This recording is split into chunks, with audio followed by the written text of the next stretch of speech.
Hey, good morning, fellas. I don't know what time it is, but it's in the morning. Sun hasn't quite come up yet over the Franklin Mountains.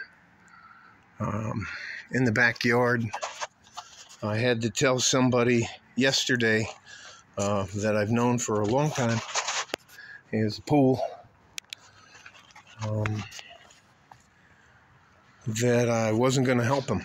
And he's an MMA fighter, and how he and I got to know each other is he was in the Navy and I was in the Army, and we're veterans.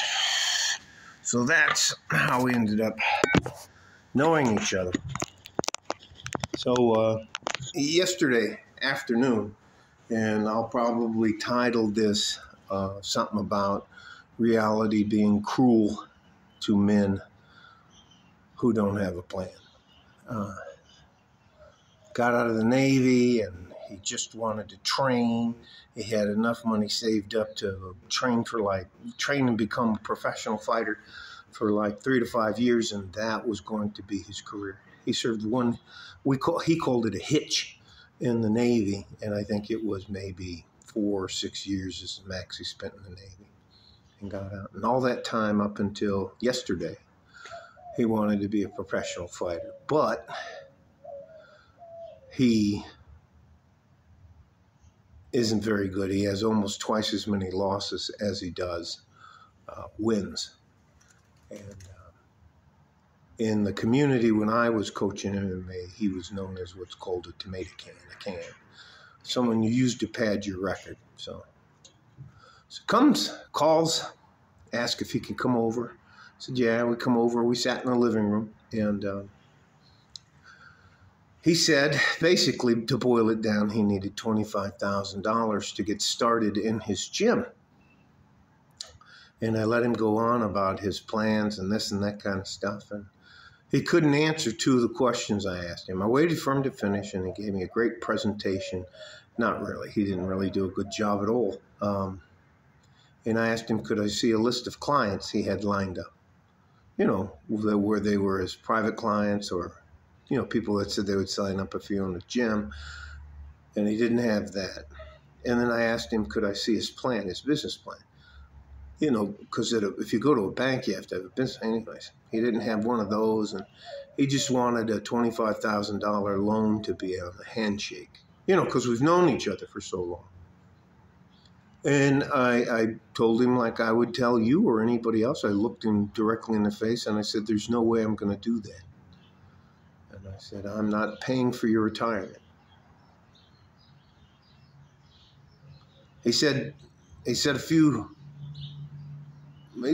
bad things about me, and then I asked him to leave, and he left. Moral of the story is, you can't get stuck in your dreamer phase of your life. There are so many guys out there that play the guitar. There are so many guys out there that are singers. There's so many guys out there that are magicians. There's so many guys out there, and you get old, or you are a comedian, and then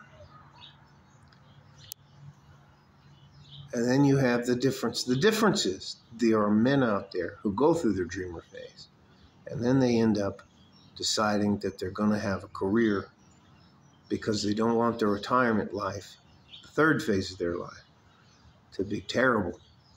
And they do what it takes to be successful. If you start your own business, they run their business properly. They know about customer care, customer service. They know about being polite. They know about being on time. It's just, I cannot tell you how cruel the world will be to you as a man if you don't get your shit together and decide that at age 23, I'm done being a dreamer, and I have to have a career. And I have to know the difference between a career and a job. And if you don't choose to do that, you're going to get fucked as you go through life. And your career needs to have goals on when you're apprenticing, when you become a journeyman, and when you become a master of your craft. And that could be anything from astrophysics down to carpentry, down to the, anyways, I'm just telling you. And you have to have, your first goal should be, when do I want to retire? And you start planning backwards from there. All right? Guys, stay safe and healthy. Take care of each other if you can.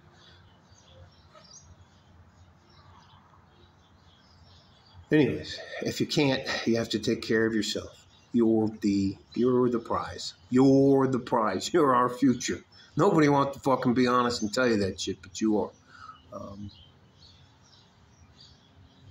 I feel bad for that man, but I'm not allowed to make decisions for you. You must live with your decisions. And the more you fuck around, the harder it becomes for you as you get older. Okay?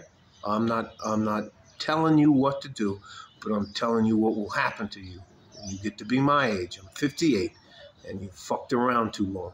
All right? Like a fart in a G-string from West Texas, El Paso. I'm out of here. Bye-bye. Love you guys.